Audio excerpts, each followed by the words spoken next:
Assalamualaikum warahmatullahi wabarakatuh. Perkenalkan, nama saya Firariana dengan NIM akhir 12.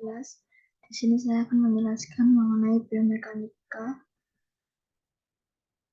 Yang pertama yaitu biomekanika.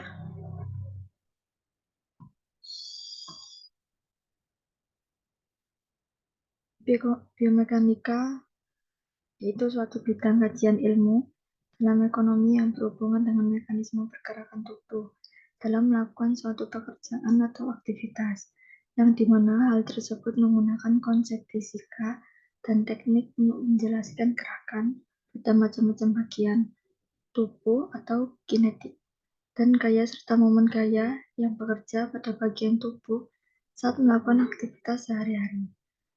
Lalu biomekanika kerja yaitu ilmu yang mempelajari tentang interaksi fisik antara pekerja dengan peralatan, mesin, dan material, sehingga pekerja dapat meningkatkan performansinya dan di sisi lain dapat meminimalisir resiko cedera kerja. Selanjutnya, ada 3 hukum dasar biomekanika. Yang pertama, hukum Newton 1, hukum Newton 2, dan hukum Newton 3. Hukum Newton 1 yaitu dengan rumus F sama dengan 0, di mana sebuah benda terus berada pada keadaan awal yang diam atau bergerak dengan kecepatan yang konstan, kecuali benda itu dipengaruhi oleh gaya yang tak seimbang atau gaya luar benda. Lalu hukum Newton 2 yaitu dengan rumus F sama dengan M kali A, dengan apabila ada gaya yang bekerja pada suatu benda, maka akan mengatur percepatan yang arahnya sama dengan arah gaya. Lalu yang terakhir ada hukum Newton 3 dengan rumus F aksi sama dengan F reaksi, di mana tidak ada gaya timbul di alam semesta ini tanpa keberadaan gaya lain yang sama dan berlawanan dengan gaya itu. Selanjutnya ada jenis-jenis biomekanika. Jenis biomekanika ada 2.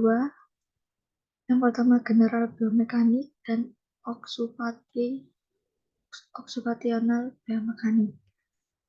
General biomekanik yaitu biomekanika yang membahas tentang hukum dan konsep dasar yang mempengaruhi tubuh organik manusia, baik dalam posisi diam maupun bergerak.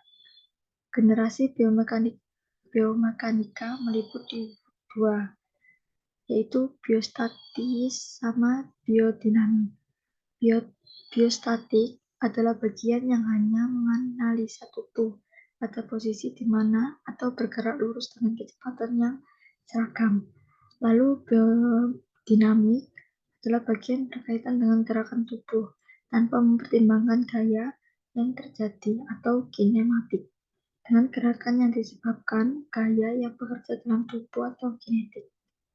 Yang kedua ada occupational biomekanik, yaitu bagian biomekanika umum yang menjelaskan tentang interaksi fisik antara pekerja dengan mesin, material, dan peralatan, yang bertujuan untuk meminimalisir keluhan pada sistem otot untuk meningkatkan produktivitas kerja. Biomekanika ini berkolaborasi dengan bagian-bagian tubuh untuk menghasilkan gerak seperti tulang, jaringan penghubung atau konektif tisu, ligamen, kartilage, dan tendang, dengan dalam pengaplikasian yang berhubungan dengan kerangka manusia. Adapun contoh biomekanika olahraga yaitu peralatan olahraga meningkatkan performa individu, mencegah dan mengatasi cedera dan terobosan pelatihan.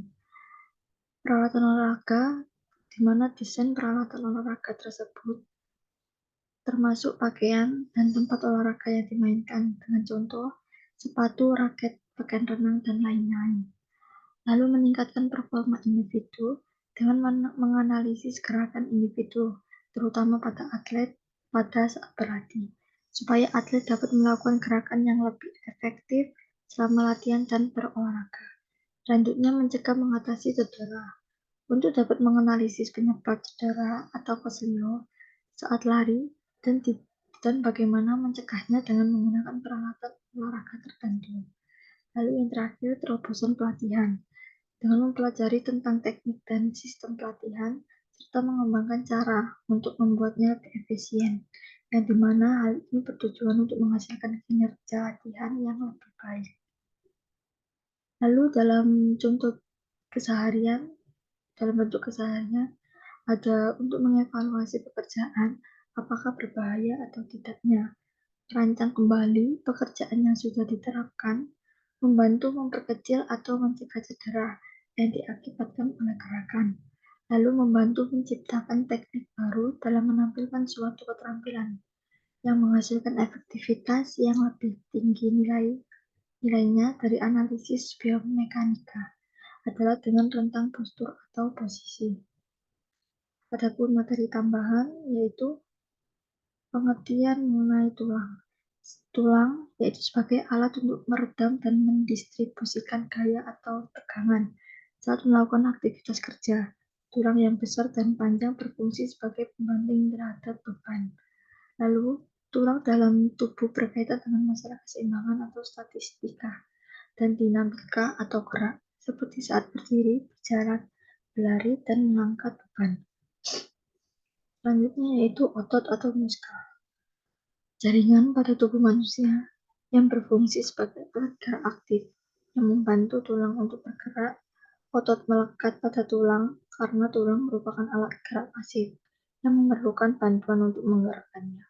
Yang terakhir ada connective tissue atau jaringan penghubung, di mana lapisan atau jaringan tubuh yang berfungsi untuk mendukung, menghubungkan, atau memisahkan berbagai jenis organ dan jaringan di dalam tubuh. Jaringan penghubung ini meliputi tiga, yaitu yang pertama kartilage, kedua ligamen, dan yang terakhir tendon. Baik, terima kasih. Wassalamualaikum warahmatullahi wabarakatuh.